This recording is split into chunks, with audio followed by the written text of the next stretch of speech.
Thank you all for being here. Thank you so much, Marjorie, for your very lucky visit to Los Angeles, which then, of course, we could bring you over here to grace us with your literature. Let me just say that Marjorie isn't just somebody that I'm presenting or introducing. I consider Marjorie a really good friend and fellow traveler on the path of, you know, that double life, being a writer and an academic, and having to balance out those two very, very taxing jobs, and pulling you in all kinds of different directions. But I think both of us have found a way to integrate our writing careers and our teaching careers so that we are not so split down the middle. But fundamentally, it is a border that we carry around, and we must negotiate.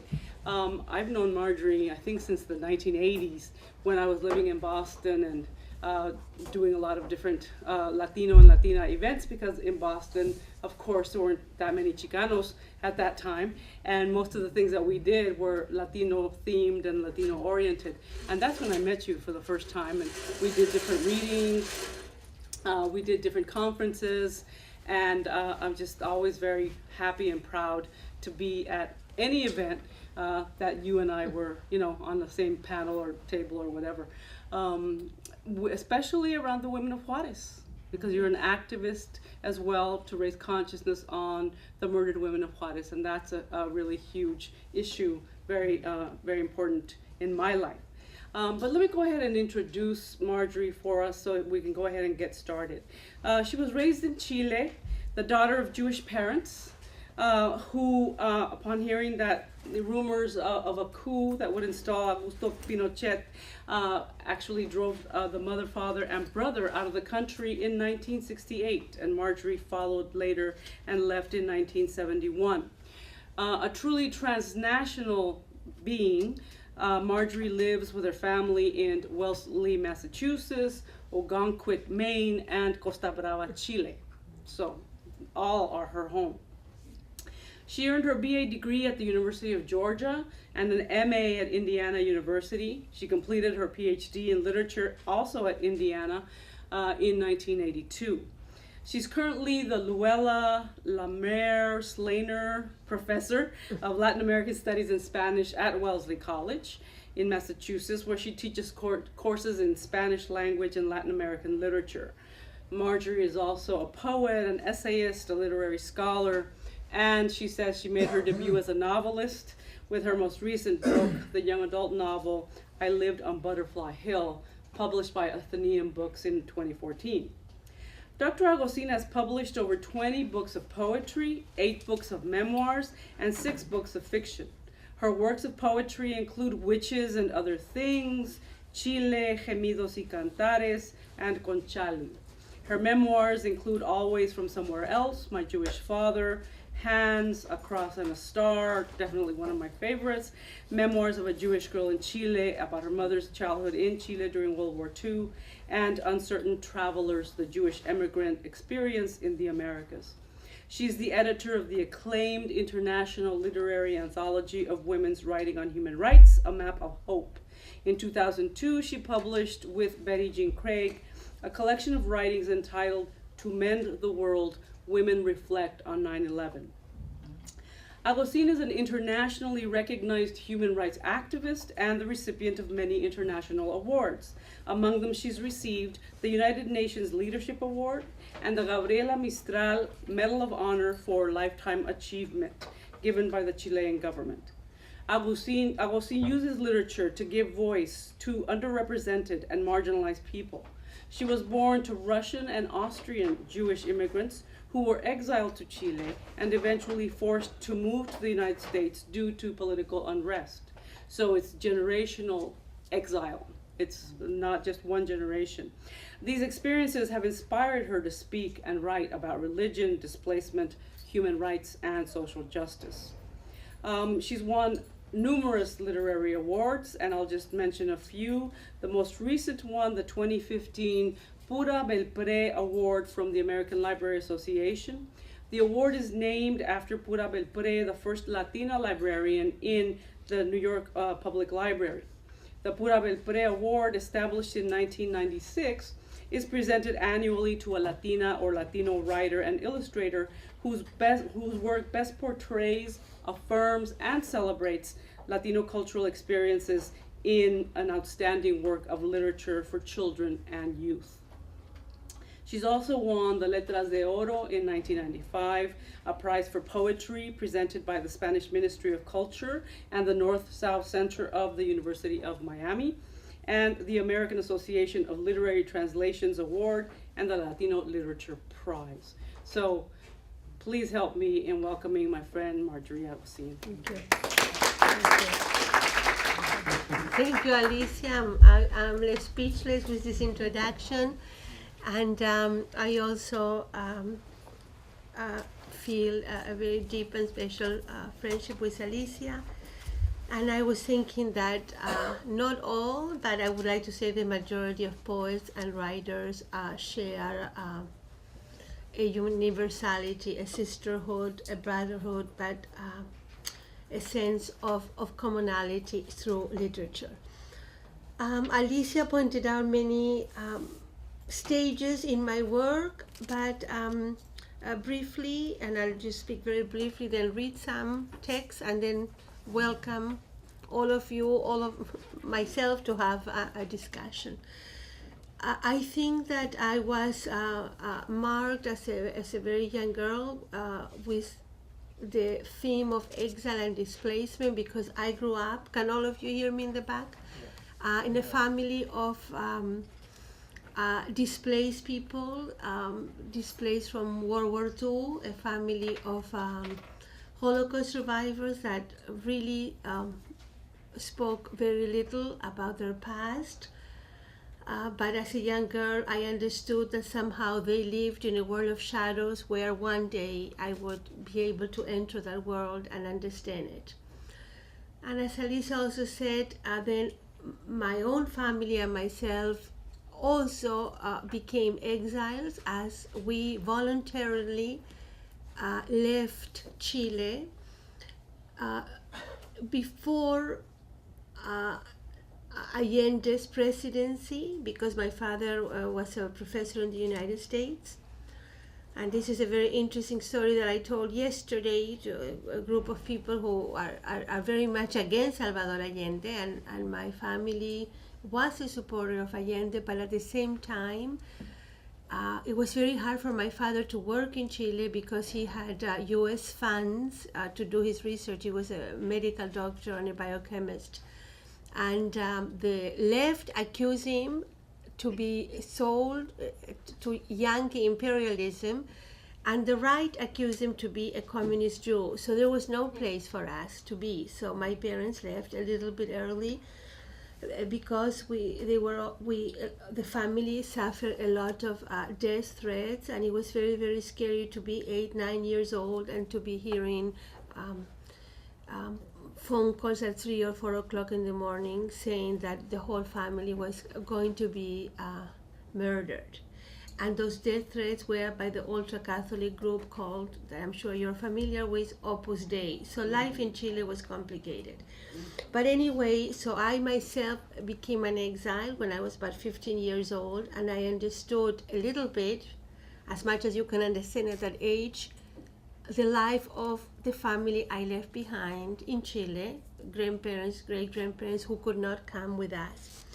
So the idea of exile and the idea of social justice has been the common thread of my work, and the idea of identity and belonging. And I would like to say that when I arrived to Wellesley in 1982, there were very, very few Latinos in Boston. There were very, very few Latinos in Indiana University, where I had my PhD, but there was a wonderful professor of Chicano Studies, Luis Davila.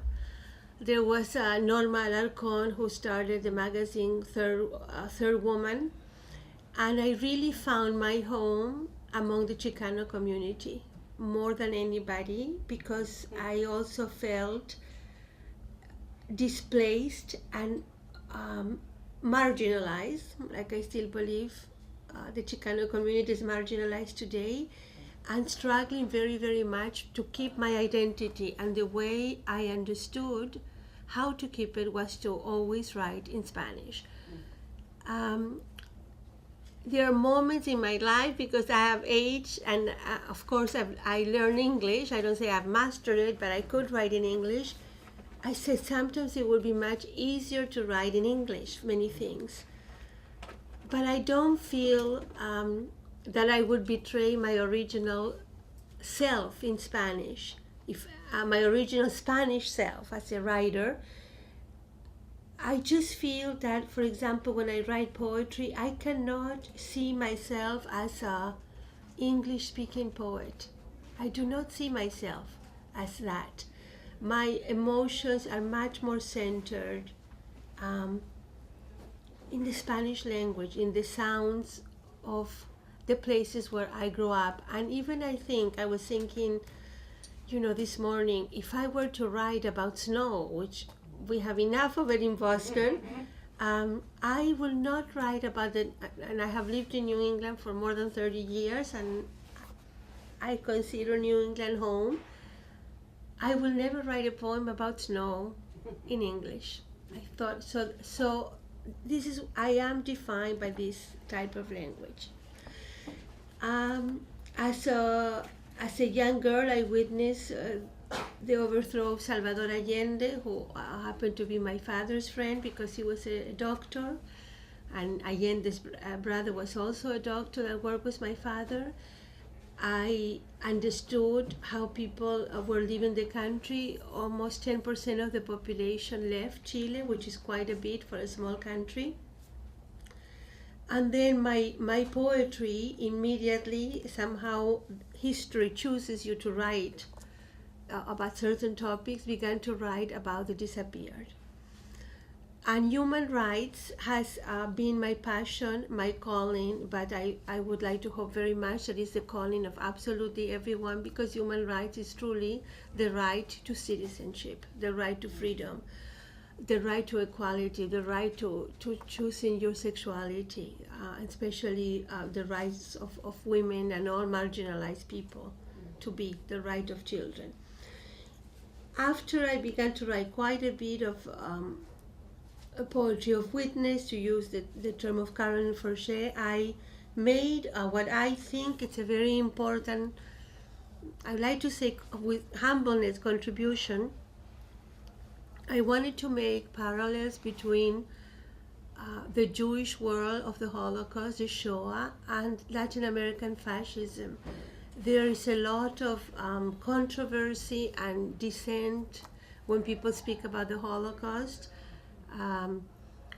As a Jew, I can speak about it more freely. It is a unique event in world history, but at the same time, there are many, many parallels. And I think that as a Jewish person, I don't want to feel so isolated from history.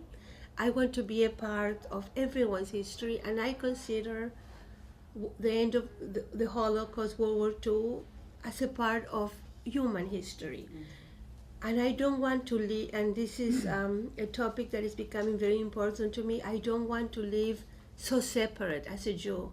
I want to integrate into the world. And I think this is perhaps a problem, a contemporary problem, that Israel is suffering now, too much isolation from the world stage. So I began to make important connections between, for example, the figure of Anne Frank and young people that disappeared. And I thought something that no one has figured out, but I don't expect people to be inside our own creative brains. But if you listen to this collection of poems called Dear Anne Frank, you will realize that I write about Anne Frank, the most well-known victim of Hitler, but I write about her as a very successful writer. And I also write about her in a Chilean landscape, not at all a European one, but no one has made that comment yet. One day they'll find out. So having within this same line of thought, I also turn into the women of Ciudad Juarez. which to me somehow exemplifies,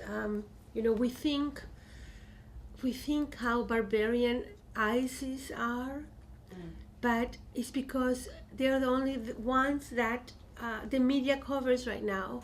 But for example, in Chile, in 1970, maybe 78, 79, a young Chilean man, Rodrigo, an adolescent maybe, a 19-year-old, Rodrigo Rojas, was burned alive by the Chilean police. They were decapitations of 3 high school teachers in Santiago, and their bodies were thrown into a field by the airport. But those atrocities were never so covered. But Ciudad Juarez is the atrocities, absolutely victimization of women, young women, and poor. And it's a crime that happens, well, this is California, but right in our own geography, in the geography of this country. So all of these books somehow have a way of a deep connection with one another, but at the same time they have evolved, because I wanted to move beyond Anne Frank and to speak about the young women of Ciudad Juarez. The memoirs that Alicia has mentioned are also, again, very much based on the theme of identity of human rights. I wrote about my mother, who lived in a German, but it's not German. It was not. I mean, German is one thing, and Nazi is another. She grew up in a Nazi community in the south of Chile, and to my dismay, yesterday I spoke to a Jewish community in Los Angeles. They thought that this is the problem with the veracity of history. They thought I was making up this story because they could not believe that such community existed. But it does exist, it's documented, it's on books. And again, I wanted to make this connection between a young Jewish girl who only finds acceptance within the absolutely marginalized Indian community of her hometown. This is the only place that my mother felt at home. Not in the Catholic school, because she was not allowed to enter because she was not baptized, and not in the German school because she was a Jew. And the only place, so again, this whole idea that this European child only finds a home within those that are very much persecuted still because of their ethnicity. So what I try to show in the literature I write, not only controversy, but what we see is absolutely not. And you may, the way I look, I could pass as an American, but I don't, because I have an accent, and people don't know, they don't think I am a person from Latin America, because the stereotype of the blonde person, that a blonde person cannot be from South America, and they are absolutely wrong, because look at the Italian population, for northern Italian populations in Argentina. So after that, another memoir that I wrote is called The Alphabet in My Hand, and it's about the beauty and the solace and the refuge that I found in poetry and in literature, as if that was the only space of safety. And perhaps it still is, because it's the only space where the imagination reigns. The imagination is the queen. And my I think that, again, life takes you through very contrary to what most people believe, life is completely unpredictable and uncontrollable. I know this is Los Angeles. My son is here. He is in the film industry, and he says, "Mom, you can always control the weather in Los Angeles. This is why they make the movies here."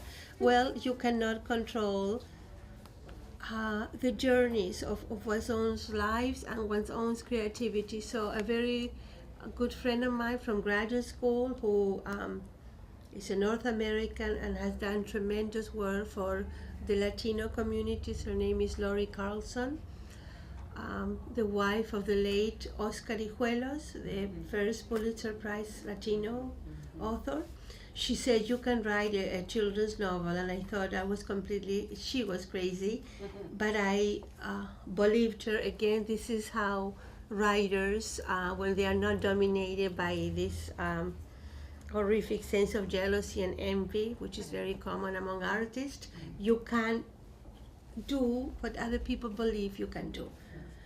And I wrote this novel. It's for young children, although I believe it's for everyone. And I'm very happy with it because I receive beautiful letters from young children, which I feel is the most wonderful gift, from 8 years old, from Roanoke, Virginia, from Los Alamos, New Mexico. And they are so perceptive, much more than us, and so understanding. And they always ask me, well, what happened with this character and where did Tom go? It's a Korean character in the novel. And with children, you must always tell the truth, because if you're lying, they will know you're lying. So I just said, I am so free to be among them, and I can just simply tell them, I don't know. And the prize, Pura Belpré, is very important to me because the U.S. world of publishers, of editors, is very much an Anglophile world. And they like to see suffering Latinos, people that across the borders with great difficulty, undocumented work, everything hellish. And finally, there's this young girl that I hope you fall in love with her the way I have fallen in love with her, and she is not me. My sister always says, is she you? I said, no, she's not me. She's much better than me. She's born out of privilege. She is educated. Her parents are doctors. But she has something that I would like to say that most immigrant communities have, and especially here in the U.S. She's resilient. She's courageous. And she's moved by faith, not a religious faith, but a faith in the world of science and a faith in possibilities. I would like to always, not always, but continue to write for children, because I think they need us, and we need to give them better images of the future. But as a poet, I find it very difficult to write novels because I am not very good at creating plots. So I always ask my friends, but I need a plot. What do you think? So it's a very interesting and it's a very challenging experience. What I'd like to do now is read you a little bit from some texts that have exemplify some of the ideas that I have shared with you. And I'll just read you very briefly. Excerpts. I write quite a bit in a poetic prose, and it's almost in the form of a collage. This is from The Alphabet in My Hand, A Writing Life, translated by Nancy Hall. A basket of books.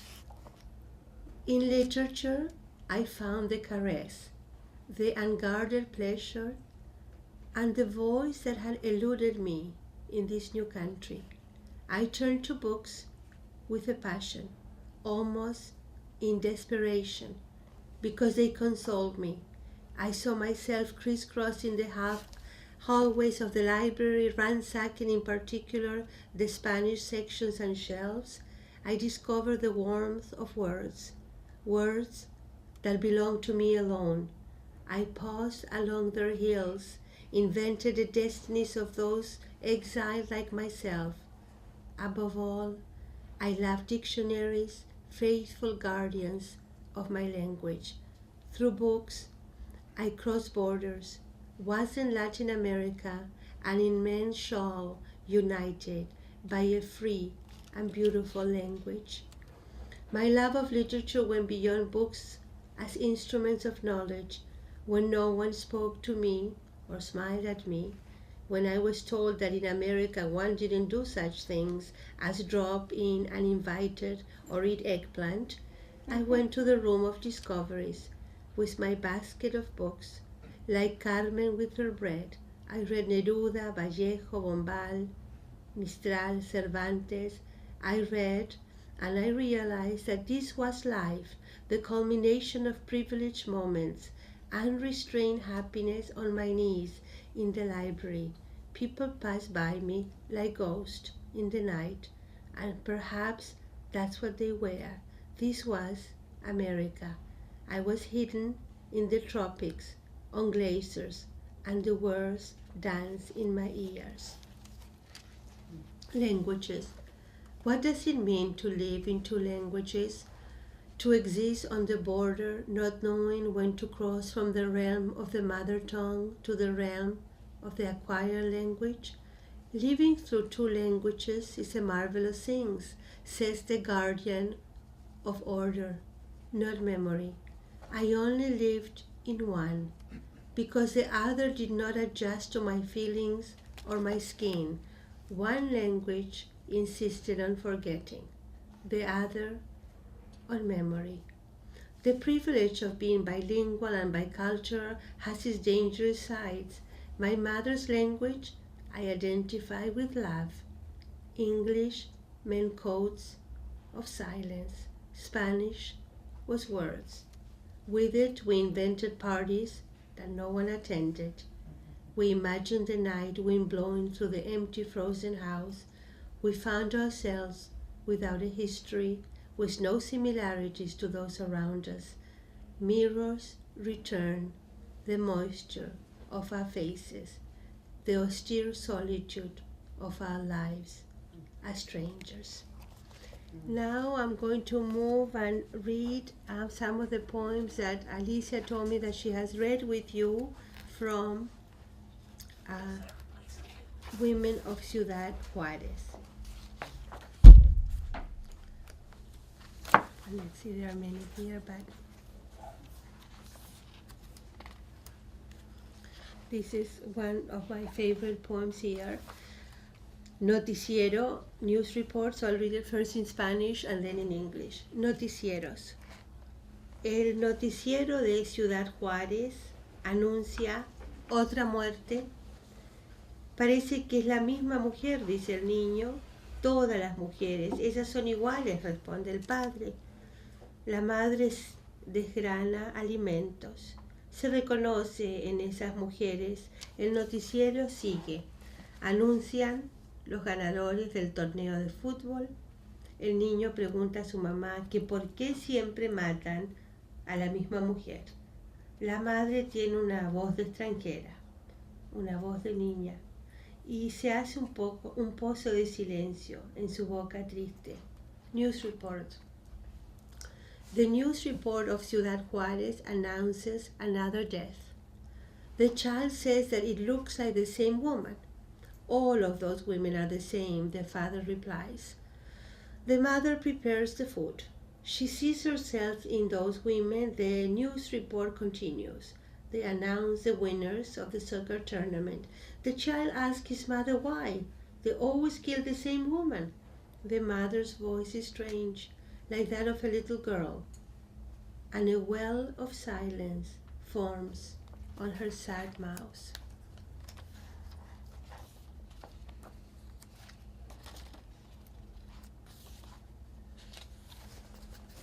She dreams about borders. A knife parts her in two, north and south. The body of a woman lies in the middle of the night, in the middle of the day, in the middle of the light. On the border no one finds her. The desert petrifies her memory. The wind erases sounds. Everything is a darkness without sunlight. She has crossed borders and doesn't return home. Her mother wanders about crying and looks for but does not find her. She crosses borders, wakefulness and dream, ashes and bonfires.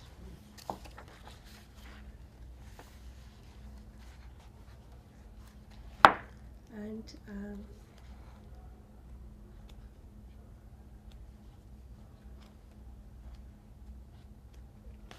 this is, I'll read Silence, but first also in Spanish. Y el paisaje fue silencio de noche larga, donde no había ni origen ni vacío, tan solo la muerte, seduciendo un lugar sin horas, tan solo los latidos imaginarios de una mujer a la orilla de la vida con una estrella de mar seco entre las manos. Silence. The landscape was a long, silent night when there was no beginning, no vacuum, only death, seducing a timeless place, only the imaginary heartbeats of a woman at the edge of life with a dry starfish between her hands. As you can see, this is a much more recent book. Let's see. What time? 2006. 2006, and I'm going to go backwards in history and read you, I believe, this is, what year is this book? I think it's the year 1998. Okay, so this is a conversation with Anne Frank. It's very similar to the conversations that you can feel or sense in Secrets in the Sand. Anne Frank, was your hair as beautiful as azure waterfalls, loose, flowing, and fanciful? You brushed it lovingly over your neck as over a grotto. When they shaved your head, did anyone tell you you had beautiful hair? Did anyone safe keep your amber braids?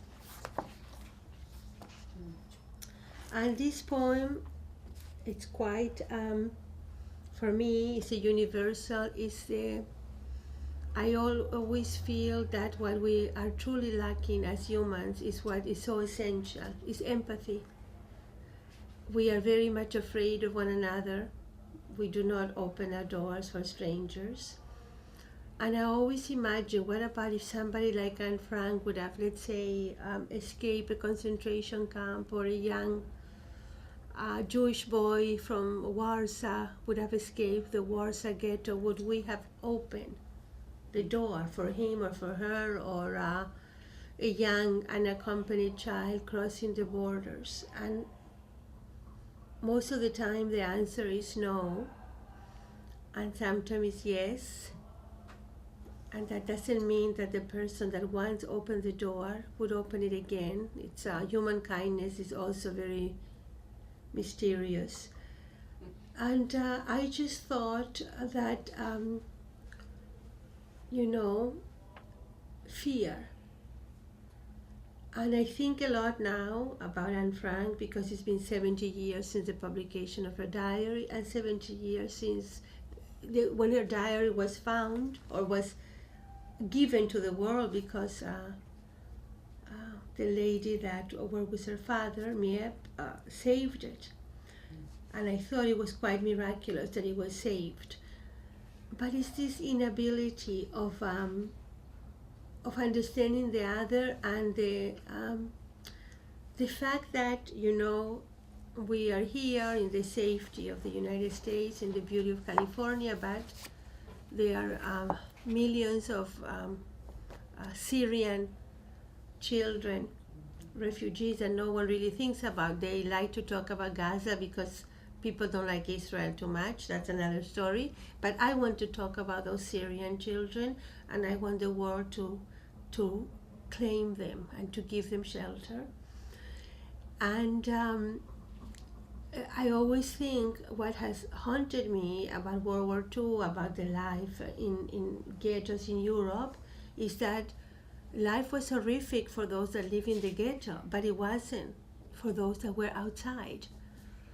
And it's a very important metaphor to think about, because life, it's very wonderful when you're able to find food and maybe go to the symphony, but it's not when you're homeless. It's the same idea of the dichotomy of the insiders and the outsiders, of the privilege could work on one's favor if you have consciousness. But privilege is very dangerous because it numbs you from the pain of others. So I don't want to be numbed by the pain of others, and I think every day of this young American girl who was killed by ISIS and about the Jordanian pilot, and I think of them as if they were a part of my family. And when you start not thinking about them as your family, then again you become what is so frightening about human history. You become a part of those that are indifferent. And indifference, according to many thinkers and philosophers, is worse than evil. That's something to very much think about. So this is about Anne Frank that comes to people's houses. Anne Frank turned up, worn to the bones at your house, made of stone. She wanted to sit at your table, to drink tea with the departed, or perhaps to meet your children, but you didn't open your door. You fled from a Jewish girl, safeguarding a menacing silence, a silence filled with fears, when they took her away on the railroads of certain death. I will move to something, to a very, I think, special book for me, because I wanted to be a very daring. I did not want to imitate Pablo Neruda because everyone imitates him and he imitates himself. But I only realized that now, because before I had blind admiration for him, and now I think perhaps he should have written a little bit less and a little bit different. So I became very ambitious and I wanted to imitate King Solomon. Not only I believe King Solomon is one of the most just biblical characters, and they said there is a proof that he existed, just like King David. There's no proof that Moses existed, for example, but I like the idea that King David was a very complex figure, and he was quite cruel because he fell in love with Bathsheba and sent somebody to kill her husband in battle. But King Solomon wasn't cruel, and I always remember how two women were fighting for the same child, and King Solomon said, "Okay, we will cut the child in half," and the mother of the child said no, and then King Solomon knew that that was a real mother. So I wanted to write about love in a very contested place in the world, which is Israel, and by extension the Middle East, the most almost irresolvable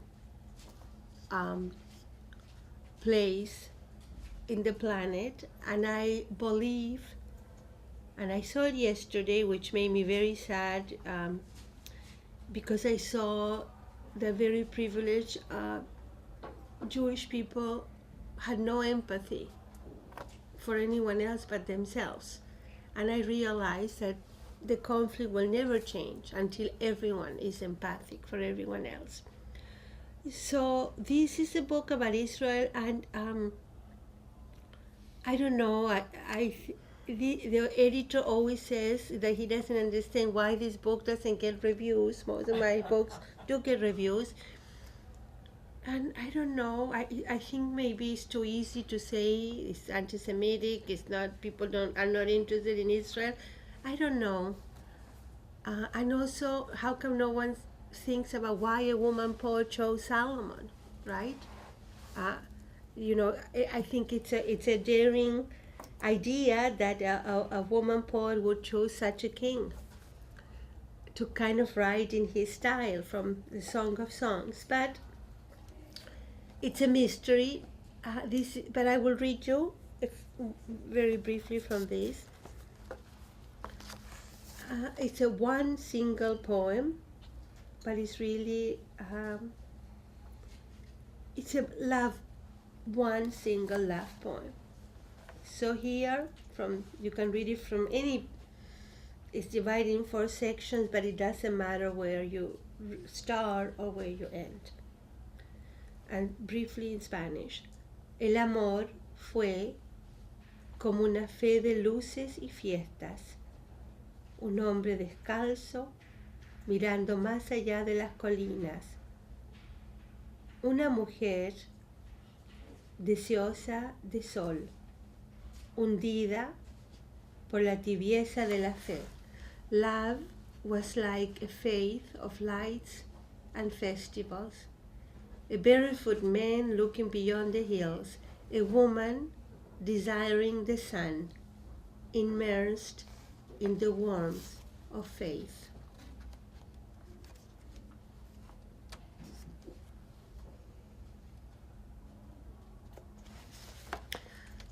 I will return after the rains, when winter warms the pink stones of Jerusalem, the way you warm my heart. The sun will set softly like a light mist over the earth and her blue depth. Slowly it will wake us like a murmur.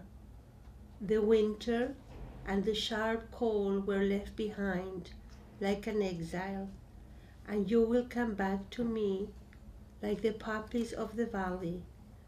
With the redness you will cover my pomegranate mouth.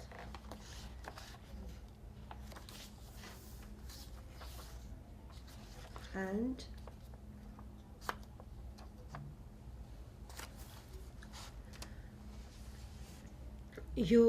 we were memory, or the dream of a memory.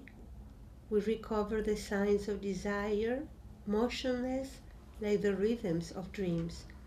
We let ourselves be carried away invisibly like a single river in the mouth of the sea, without boundaries, sacred in its tireless beating. So, and to end, I'll read you a little bit from Butterfly Hill. I think that The Light of Desire, it's a deeply mystical poem. And even though, we try to meditate, to practice yoga, we have perhaps a difficulty to reading mystical poetry. We may read Rumi, but that's as far as we venture. I think this is the problem with this book. We have to understand that this is about the spirit. So briefly, this is the beginning of I Live in Butterfly Hill, and it's really, I think, a beautiful book because it's how a young girl from age 10 to 14 finds meaning in courage, and again, like I said, in faith. So here she speaks. She lives in Valparaíso. Let's see, I want to talk about her room. Okay. She lives with her nanny, it's a Mapuche woman named Delfina. Celeste, niña mía, where did you go? Come chop the herbs. Celeste, are you on the roof? Not on the roof in this rain, señorita, and after just drying off. The cilantro is asking for you. Get down from the roof this instant. Delfina knows I've climbed up the roof just like she knew when to come to the door with a towel, because she always knows everything that goes on in our house on Butterfly Hill. The roof is where I go every day to look at the sky, rain or shine. I swallow a pang of guilt. I should go right down to the kitchen to help Delfina, but I want to get a better look at the harbor. The fog has only grown thicker, through making it impossible to see the ships. Celeste, this instant, this time, Delfina's voice wakes me from my daydream. I scramble into the kitchen and take my place beside Delfina, who is already chopping parsley. I love to watch how quickly she moves her brown, wrinkled hands that look like eucalyptus bark as she chops, chops, chops. Well, young lady, Delfina tries to scold me, but she can't hide the gap-toothed smile blooming on her lips. She dabs at my damp hair with her apron that smells like cinnamon and asks, "How is that handsome Cristobal Williams?" in a voice slippery with mischief. Cristobal is my oldest friend. We've known each other since before we can even remember. Delfina would carry me as a baby in her fruit basket to his mother's vegetable stand in the market, where Cristobal would swat me with corn cobs.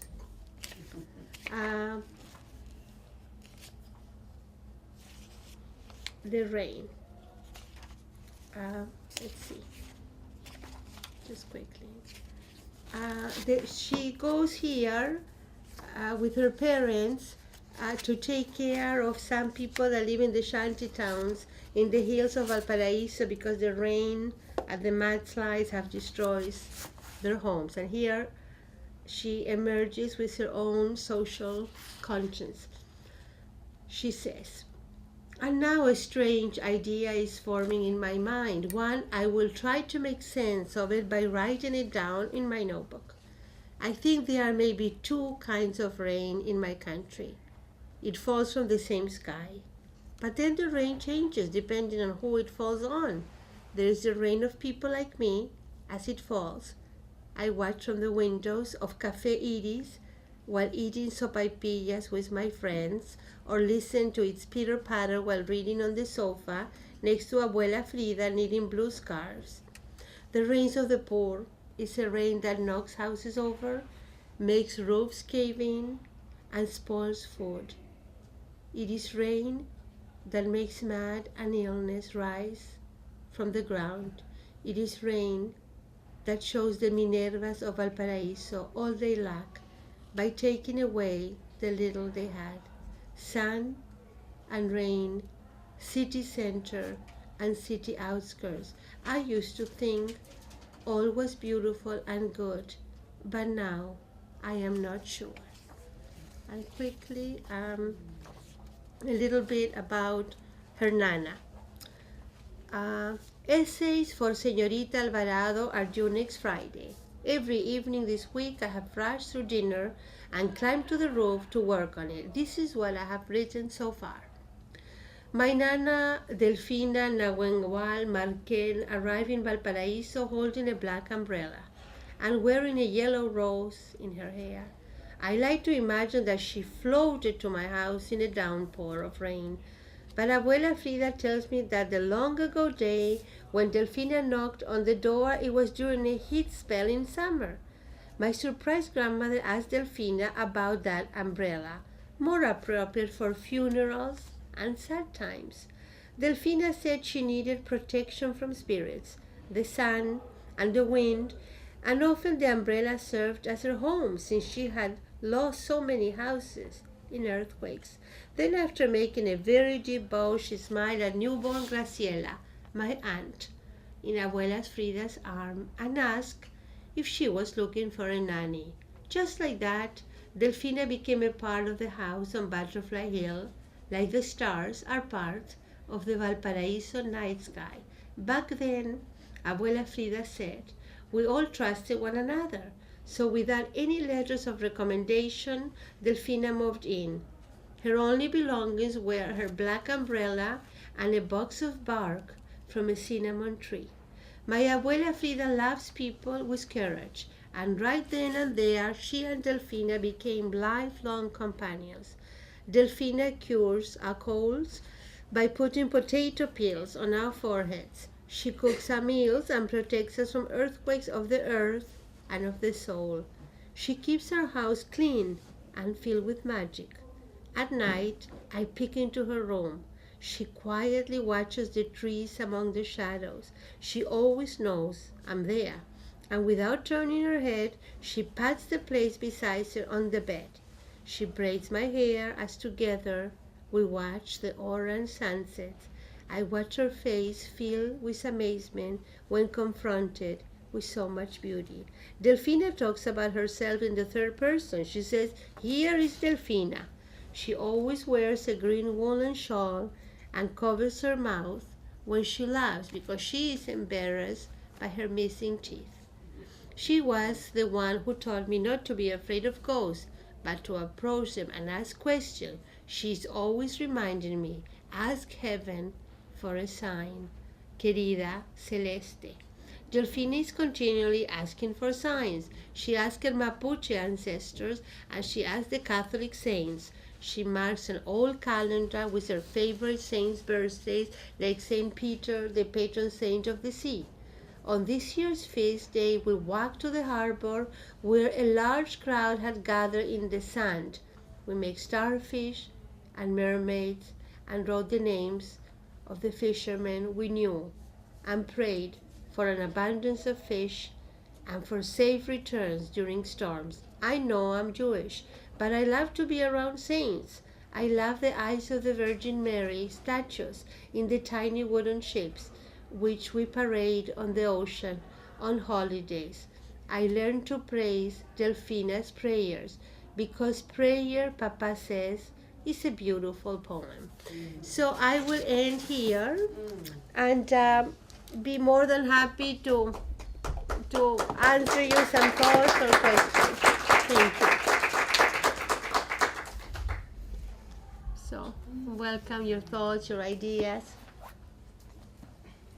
Yes. You read a poem en español o en inglés? In Spanish or in English? I don't understand Spanish. English. English. Okay. I'll say it in Spanish and then in English. How's that? Okay, to be equal opportunity here. En uno de sus poemas, usted mencionó que era un poema de mucho misticismo. No recuerdo cuál en particular. No sé si el de Salomón. El de Israel, sí, la luz del deseo. Sí. Y entonces la pregunta era si había usted tomado cierta inspiración de San Juan de la Cruz y su poesía tan mística, ¿verdad? In one of her poems that she read, she described it as a very mystic poem.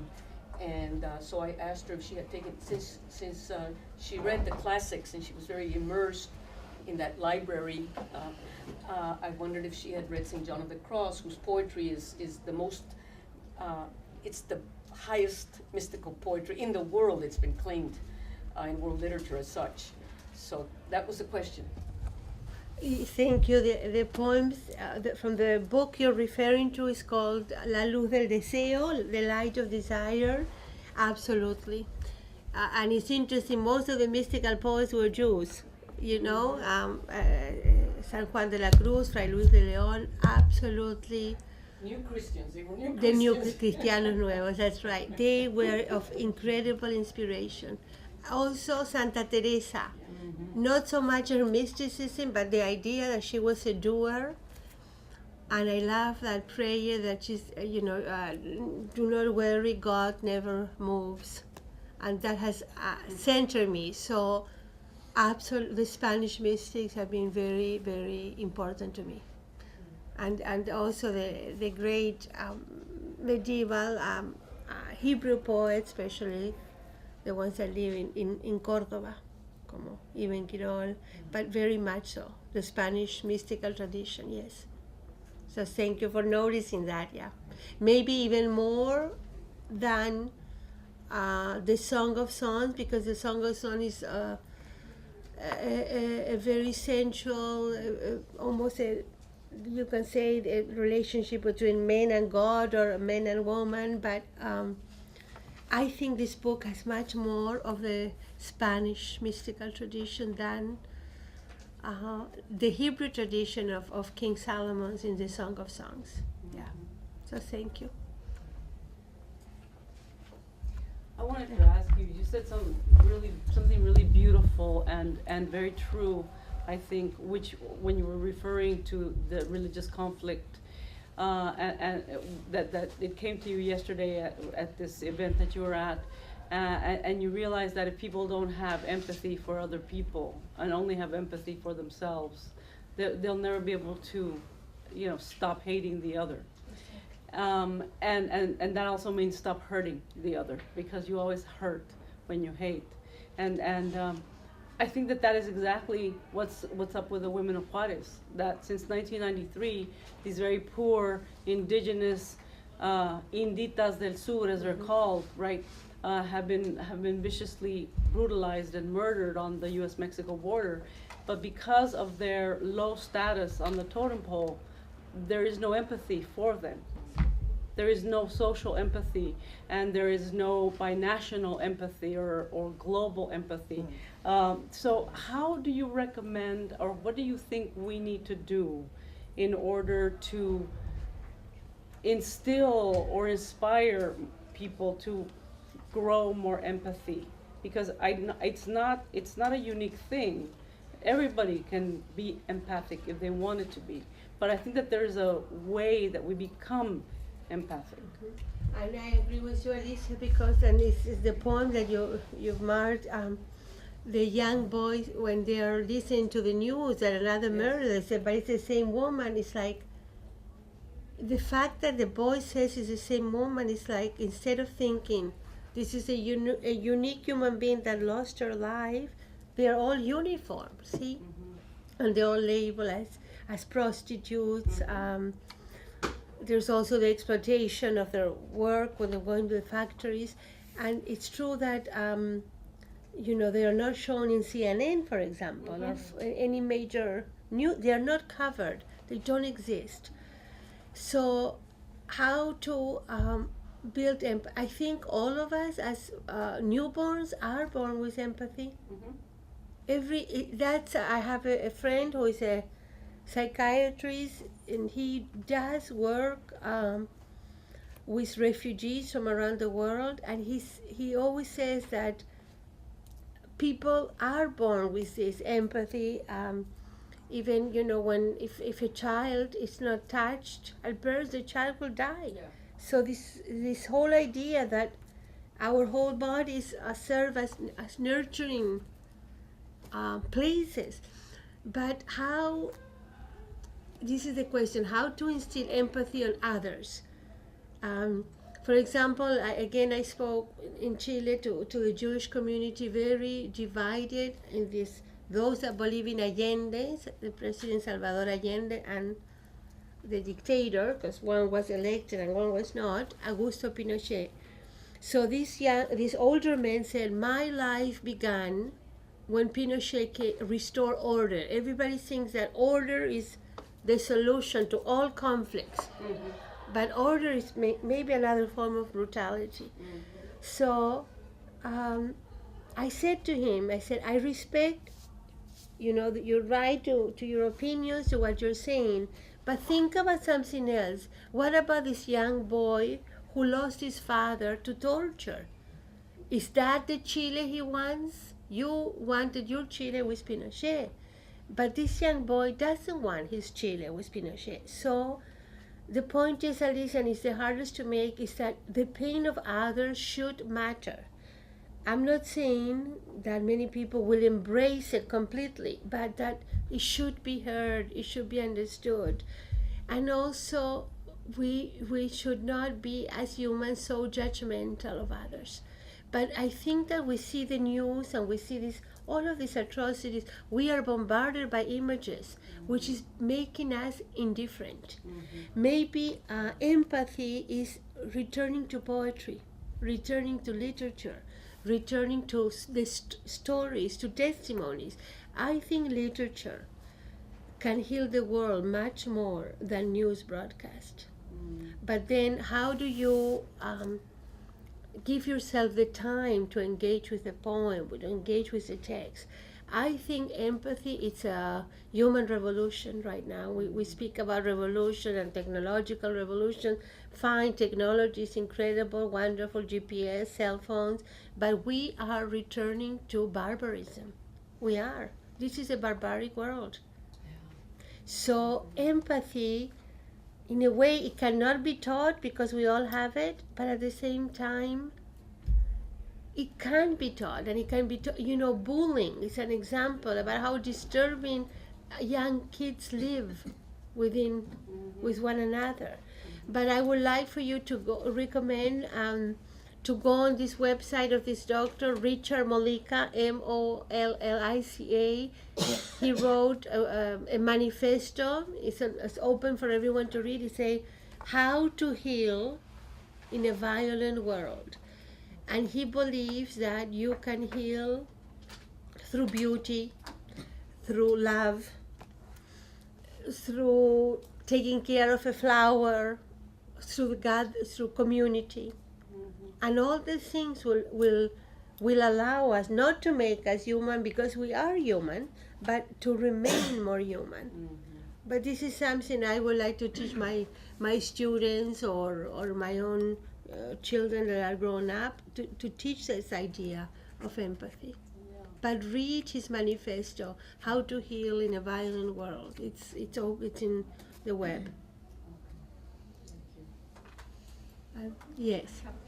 I would like to know why it was important for you to have the character of Delfina in the novel The Butterfly Hill. Actually, in this book, there are many characters that are amalgamation of others. So Delfina is Delfina, but she's also Carmen Carrasco, which was the first wonderful lady that took care of us, and she was a lady from the upper class that lived in Chilean, Chile, who was sent to Santiago with thousands of wounded people because she lost her entire family and all her material belongings in a very big earthquake of 1929. And she was sent on a train, and then she was in a hospital for a month because she was wounded. And then she looked for a job as a maid, and my grandmother took her without recommendation. So Delfina is for lots of things. The idea that different social classes can coexist together. The idea that you may be privileged, but that doesn't mean you will have no soul, because the grandmother has a tremendous soul. But the grandmother is also a Jewish refugee from Nazi Vienna. Also, Delfina, which is also Carmen, gives this young girl the belief that magic is real. And magic is real. It's a way of interpreting the world with light, with energy. And all of the scientific things that we know now, these ancient, maybe shamanistic people knew: energy, meditation, harmony. And Delfina it's like, she's like a spirit guide that guides this girl into a beautiful adulthood and teaches her the world of science. And to me, the world of science is the world of intuition and the world of interpretation. And sometimes we see many, many signs that could be almost unworldly, but our rational mind tries to stop them and say, this is coincidence, this is this. But Delfina teaches her to accept the universe. And she's even, as a guide and as almost a spiritual teacher, she's even more important than her parents. That's a lot. You know, I was very inspired by, for example, Bless Me Ultima. But I think that Delfina, most Latin American children that will know how to see the world differently have been raised by these almost spirit guides. And she was a spirit guide for Celeste the way she was for me as a young girl. Thank you for your answer, because Yeah. As a follow-up, I was asking because I see a theme sometimes in some works, films, or novels that have this idea of this encounter, having the nana. Yes, la nana. But it's sometimes in a condescending way, and you doubt what was the intention of even having the character. But I also see it as a coexistence, as you mentioned and you explained. Yes. I really appreciate it. And I'm surprised that not many students have written about the image of the nana in Latin American literature or Latino literature, because it's really important. But thank you for the question. Yes. Yeah, Thank you very much, Marjorie, for your moving readings and everything that you're saying. And I'm definitely going to read Richard Mollica's manifesto. And I was also very interested in what you said about 9/11 and women reflection about 9/11, because in many ways, and I'm writing something about that, it's such a male occurrence and seen through male eyes. So if you could talk a little bit about that. Yeah, it's a book called To Mend the World, which is taken from the very Talmudic concept that you are supposed to mend the world, to fix it. And I love the idea of mending, because mending is very much associated with women sewing, women repairing. And I just invited a group of women thinker, poets, scholars, to think about what does it mean 9/11 as women. Because, you know, unfortunately, violence is what we see now is very much part of the male realm. I mean, not that women will not be violent, but war, terrorism, you also see suicide bombers that are women, but it's the minority. And I also think that the destruction of the towers, the symbol of the World Trade Center, like the heart of capitalism, the Pentagon, all of those incredible structures are very much male. So I think women look at war differently. Women do not want to engage so much in war, and women suffer the most in war. And 90% of the refugees of the world are women, and they have to be the caretakers of their families, of their children in the most adverse situations. So I wanted to show what women think of 9/11, and the book was reviewed in the New York Times, and they criticized me for only choosing to include women, but this was the point of the book. I was not interested in the male viewpoint, and not in their contributions. And I do believe, I do believe that the world may benefit if the politics shifts towards women becoming more visible leaders. I do believe that women's leadership will be different. It's already different in many parts of the world, but not in this country. And I think that it's appalling that such a progressive country in so many ways has so many conflicts choosing a woman president, like, for example, Hillary Clinton. It's just appalling. And very, very conservative societies like Chile, because it is a conservative, has had a woman president twice. So but I believe that there is there's gender violence, and there's also gender memories. Women remember differently. Women look at trauma in a different way. And recover from it. Exactly. Yeah, exactly. If you're... Yes. Yeah, no, I've just come back from Chile. It was the first time I was there. That's one of the reasons I came to your talk. I was in Valparaíso on Saturday. So, to come to a talk called Tales of Valparaíso. And I'm just wondering if you just some comments you might have about what Michelle Bachelet means for Chile. I mean, and sort of your reflections on what post-Pinochet politics. Is it getting better there? It was really hard to tell when I was there for such a short time. What kind of impact this, in some sense, women's spirit has had on Chilean politics? I wonder if you have any reflections on that. I think many things.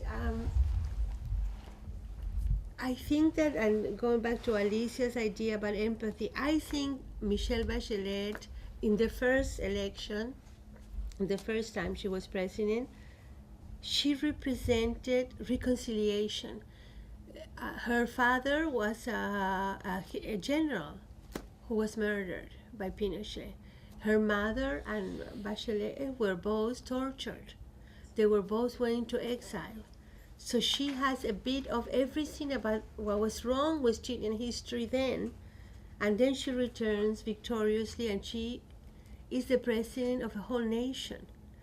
So she, to me, her historical legacy is about unity, and it's not about being the president of some Chileans, the ones that believe in Allende and not others, but all of the nations. So I think the first time she unified the country. At the same time, you may think I'm crazy about what I'm going to say, but I believe it. The Chilean men, Chile is an incredibly patriarchal society, in a way deep down Catholic, even though people may not, go to church. But a lot of men and women wanted a mother for the country, and she was motherly. They even, here in the U.S., they would be appalled because they call her La Gordi, the little chubby one, They think that's affection there. Other people do not. But they would not call a president that. So, and she did a lot of, I believe very much in her. She did very wonderful programs, especially for women. She, even in some parts of Valparaíso, she built houses for the fishermen next to maybe well-to-do homes, and people protested, but they were still there. Now, after Bachelet, there was a very conservative president, Sebastián Piñera, who I must admit did a wonderful job for the country and was very democratic. And then again, after a very conservative president comes Bachelet again. She is not so popular now because of economics, because she's doing a huge tax reform, which is absolutely needed because rich people in Chile don't pay taxes like here. They find ways to evade them. So she's very brave to do that, and she hopes to create a loan system without high interest for the students through this tax reform. People say she has given too much power to the Communist Party. I do not think so. The Communist Party has a representation in the country, which it always has had. So if she has included their voices, and I'm not a communist, I think it's also very important that they participate. But I think Chile is still fixated in the Allende years, the Pinochet dictatorship. The business community thinks that she is going to destroy them because she will demand higher taxes. But 8 years ago, or 9 years ago, when she was president, the business community embraced her. I don't know if Chile is moving forward. I don't think they have still solved the years of the dictatorship I think it's still something very much in the hearts of people, in their minds, in their consciousness. But Michelle Bachelet is not as popular now as she was the first time she was elected. So and it's because of the taxes and the reforms. Can I just ask a quick follow-up? Yeah. Because when I was there, just last week, there was a discussion about abortion. She seems to be trying now to do something about the horrible anti-abortion laws that exist in Chile. And it seems that there's a kind of a very vocal backlash against her attempts to reform the abortion laws. I'm just wondering if you have any kind of comment about. Well, because the Catholic Church is still very, very strong. Yeah. Although women continue to die from abortions, especially the poor, because in terrible unsanitary conditions, they die. And then if you are caught having an abortion and you survive, you will be jailed. So this is worse than Ireland. Yeah.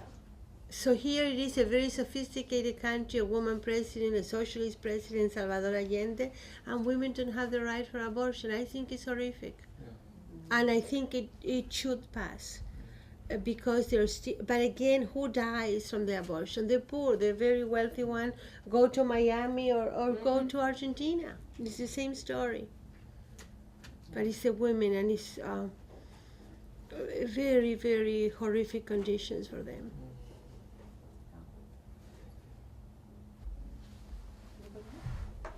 I was really interested in the double bind you described with your family that pushed your family into exile, being pro-Allende, stigmatized as communists, receiving funds from the United States, being stigmatized as capitalists. I feel like that's kind of a classic double bind for Latin American Jews. Seeing that as like a particularly, if we can frame that as a particularly Jewish phenomenon, do you see your literature contributing to an ongoing tradition of Jewish Latin American literature or Jewish Chilean literature, or do you see it more memorializing a particular historical slice of history?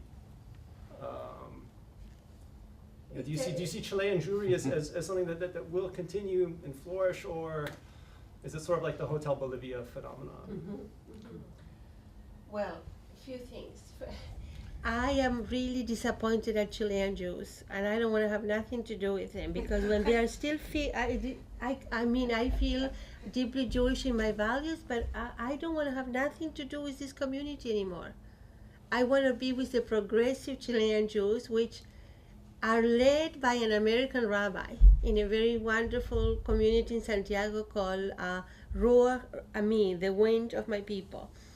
But I feel that I write about Jewish themes because, to me, being a Jew, it's being a person deeply involved in the universe. All of the issues that for example, for me, Anne Frank is not only a victim of the Holocaust, is a young girl that could never fulfill her destiny of a great writer. So for me, Judaism is filled with universal values. I mean, the 10 Commandments, whoever wrote them, whoever gave them, you can believe it's God, you can believe it's people, you can believe it's Moses. They are the basis of our ethical behavior in the Judeo-Christian world. And who knows, I'm sure, I have not read the Quran, but maybe there are equivalents in the Muslim world. So I'm sure there are, or in Hinduism or Buddhism. So for me, being a Jew is being in the center of an ethical universe, of wishing for an ethical universe. Your question is very interesting. I like to say that it's a little bit of both. For example, I want to memorialize history. I want to honor the missing.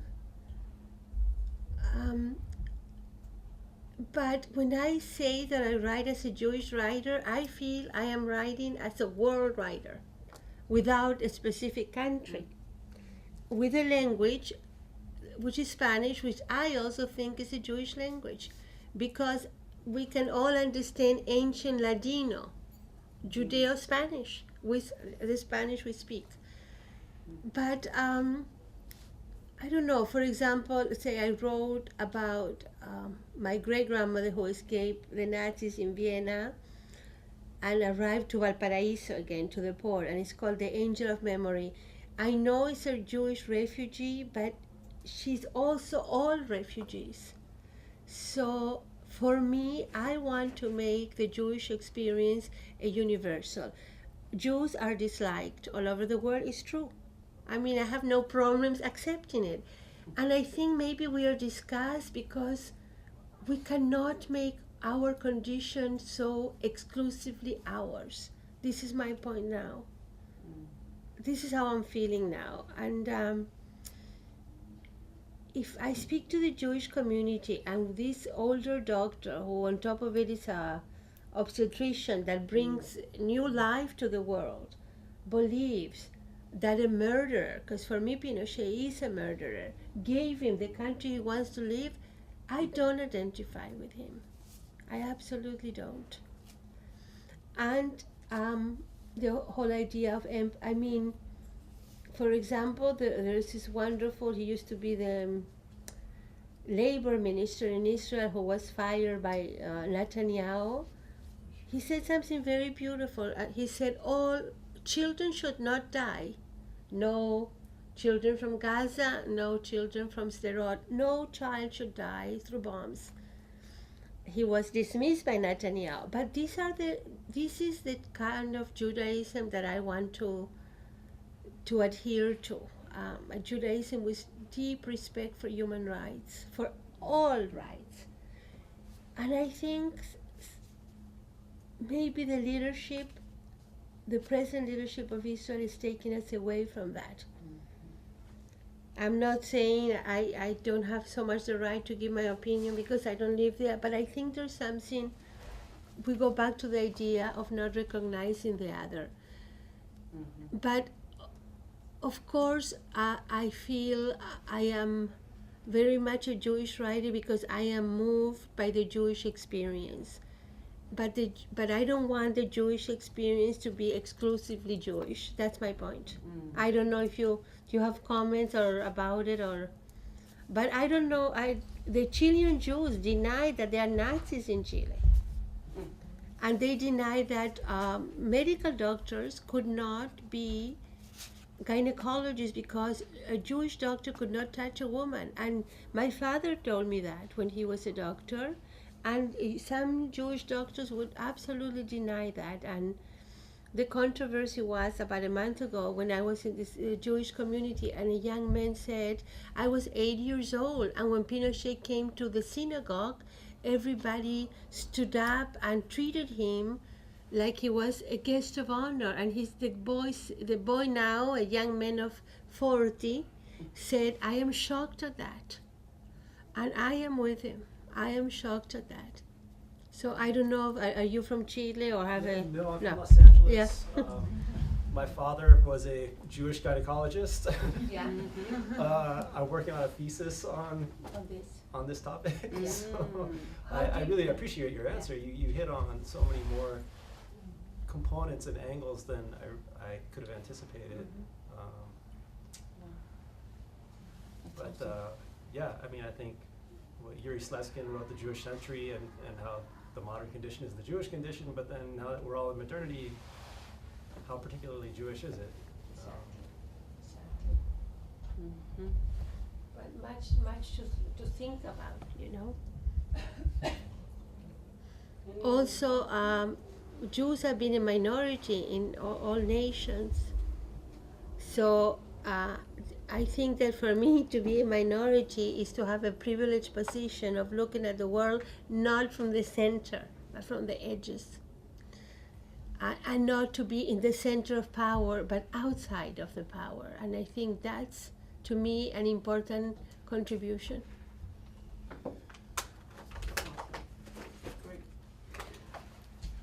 Thank you. Thank you very much. Thank you, Marjorie. And I want to thank the Chicano Studies Research Center for always opening their doors for all the ideas that I have for readings and events. It's wonderful. And thank you, Michael, for filming it. And that will then be available on our, what is it, YouTube? The Chicano Studies YouTube page in about a week or so. Yeah, exactly. So that's fantastic. And all our co-sponsors, the Spanish Department, Latin American Studies Institute, Jewish Center for Jewish Studies, Chicano Studies Department, Gender Studies Department. So we had a lot of interest, and of course, organized by LGBT Studies, and that's something that we're trying to do in LGBT Studies, is to establish much more networks with the other departments on campus. So thank you for speaking to all of us and really and giving us something to think about regarding creating more empathy in our own lives. Thank you. There will be a small reception around the corner.